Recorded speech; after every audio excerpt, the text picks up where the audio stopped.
በስመ አብ ወወልድ ወመንፈስ ቅዱስ አሐዱ አምላክ አሜን። በስመ አብ ወወልድ ወመንፈስ ቅዱስ አሐዱ አምላክ አሜን። በስመ አብ ወወልድ ወመንፈስ ቅዱስ አሐዱ አምላክ አሜን። የተከበራችሁ የእንራዳቱ ቤተሰቦች እንደምን ከረማችሁ? በቅድሚያ እንኳን ለበዓለ አስተርእዮ በሰላም በጤና አደረሳችሁ እያልኩ ዛሬ ስለ አስተርእዮ አጭር ቪዲዮ ይዤ መጥቻለሁና ቪዲዮውን ላይክ እና ሼር በማድረግ እንድትጀምሩና በቪዲዮ መጨረሻ ላይ ያላችሁን ኮሜንት እንድታሳውቁኝ አደራ ማለትን እወዳለሁ። ለቪዲዮ ወይ ለቻናሉ አዲስ የሆናችሁ የእንረዳዳ ቲዩብን ሰብስክራይብ በማድረግ የደወል ምልክቷን እንድጫኑ ምርጫዬ ነው። አስተርእዮ ማለት ምን ማለት ነው? ለምንስ ዘመን አስተርእዮ ይባላል? አስተርእዮ መታየት ወይም መገለጥ የሚል ትርጉም ያለው የግዕዝ ቃል ነው። በግሪክ ኤጲፋኒ የሚል ስያሜ አለው። የኢትዮጵያ ኦርቶዶክስ ተዋሕዶ ቤተክርስቲያን ሊቃውንትም ይህንን ቃል በመጠቀም ኤጲፋንያ እያሉ በዜማ መጻሕፍቶቻቸው ይጠሩታል። አስተርእዮ የሚለው ቃል አስተርአየ የተባለው ግስ ራሱን ችሎ ሳይለወጥ በአምስቱ አዕማደ ምሥጢራት የሚፈታ ብቸኛ ግስ ነው። ይህም ማለት ታየ፣ ተያየ፣ አሳየ፣ አስተያየ፣ አየ ተብሎ ይፈታል ማለት ነው።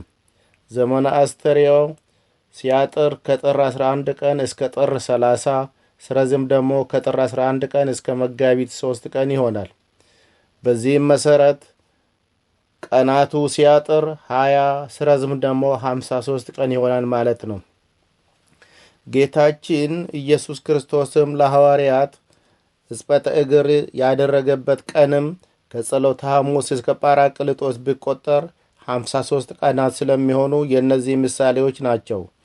ዮሐንስ በጥምቀት ዕለት ለልዕልና ጌታ ሰውን ምን ያህል እንዳከበረው ለማሳየት እጁን ከጌታ ራስ በላይ ከፍ እንዳደረገ ጌታንንም ለትሕትና እጁን ከሐዋርያት እግር በታች ዝቅ አድርጎ እግራቸው አጥቧቸዋልና። ጥምቀት የሕጽበትም አምሳል ሲሆን ሕጽበት ወይም መታጠብ ደግሞ በንባቡ አንድ ሆኖ ሁለት ምስጢራት አሉት። የመጀመሪያው ምእመናን የእንግዳ እግር እንዲያጥቡ ትምህርት ማስተማሩ ሲሆን ሁለተኛው ለሐዋርያት ጥምቀታቸው መሆኑ ነው። ሐዋርያት በጸሎተ ሐሙስ ቢጠመቁም መንፈስ ቅዱስ የተቀበሉት የጳራቅሊጦስ ዕለት ነውና። ቅዱስ ጎርጎርዮስ ዘኖስስ ስለ ቅዱሳን ሐዋርያት ጥምቀት ቅዱስ ባስልዮስ ዘቄሳርን እንደጠየቀውና ጥምቀታቸው ሕጽበተ እግር መሆኑን እንደመለሰለትም እንረዳለን። በሌላ በኩል ከዘመነ ልደት እስከ ጥምቀት ተወለደ፣ ተሰገወ፣ ሰው ሆነ ይባላል እንጂ ተገለጠ አይባልም።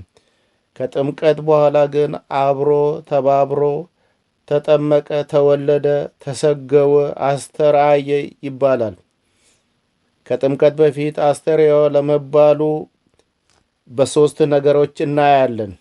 የመጀመሪያው የማይታየው ረቂቅ አምላክ በበረት ተወልዶ በጨርቅ ተጠቅልሎ ብታይ እንደ ሕፃን ሲያለቅስ ብሰማም ሰው ሁሉ 30 ዓመት ሲሞላው ሙሉ ሰው ይሆናልና አምላክ ነኝ ብሎ በአንድ ቀን ሳያድግ በጥቂት ማደጉንና ስደትም እንደ ውርደት ሆኖ እንዳይቆጠር ለሰዎች ስደትን ባርኮ ለመስጠት ሄሮድስም ሊገለው ይፈልገው ስለነበር ወቅቱ የሚሰደድበት እንጂ የሚገለጥበት ወይም የሚታይበት ስላልነበረ ነው። ሶስተኛው ሰው በተፈጥሮ ሰው ሆነ። በትምህርቱ አዋቂ ቢሆን ለሚመለከተው ሥራና ደረጃ እስከተወሰነ ጊዜ ይህንን ሕፃን ለእንግዲህ ያለ ማዕረግ ይሆናል አይባልም። ተንከባክባችሁ አሳድጉት ይባላል እንጂ ሕፃኑ አዋቂ ነው አይባልም። ያቃል ተብሎም ለትልቅ ደረጃ አይበቃም። በየትኛውም ኃላፊነት ላይ አይሰጥም። ራሱን በመግዛት ይጠበቃል እንጂ። እንዲሁም ጌታ የመንፈሳዊ ሥጋ የሥጋዊ ባለሥልጣን ቢሆንም ፍጹም ሰው ሆኗል እና የሰውን ሥርዓት በኃጢአት በቀር ለመፈጸም ከኃጢአት በቀር ለመፈጸም በጥቂት አደገ ይባላል። አምላክ ነኝና ሁሉን በዕለቱ ልፈጽም ሳይል በጥቂቱ ማደጉን እናያለን። በዚህም የተነሳ ሰው ሁሉ 30 ዓመት ሲሆነው ሕግጋትን እንዲወስን እስከ 30 ዓመት መታገሱ ስለዚህ ነው። ከ30 ዓመት በኋላ ግን ሰው ቢመቸው ይወፍራል፣ ቢከፋው ይከሳል እንጂ ቁመቱ አይጨምርም። እድገቱም እዛ ላይ ያቆማል ማለት ነው።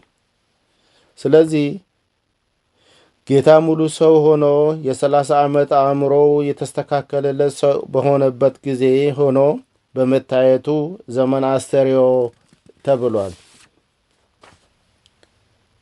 ሶስተኛው በ30 ዓመት እሱ ልጠመቅበት ሳይሆን የመጀመሪያ መንፈሳዊ ሕግና ስርዓት መሰረት የሆኑ ጥምቀትንና ጾምን ሰርቶ በማሳየትና መመሪያ አድርጎ በመስጠት እሱ ሙሉ ሰው ሆኖ ተገልጾ የቃሉን ትምህርት ለመስማት የእጁን ተአምራት ለማየት ይከተለው የነበረው 5 ገባ ያህል ሕዝብ ትምህርት ተአምራት ያደረገበት ስራዬ ብሎ የመጣበት መንፈሳዊ ሕግና ስርዓት የፈጸመበት ዘመን በመሆኑ ነው።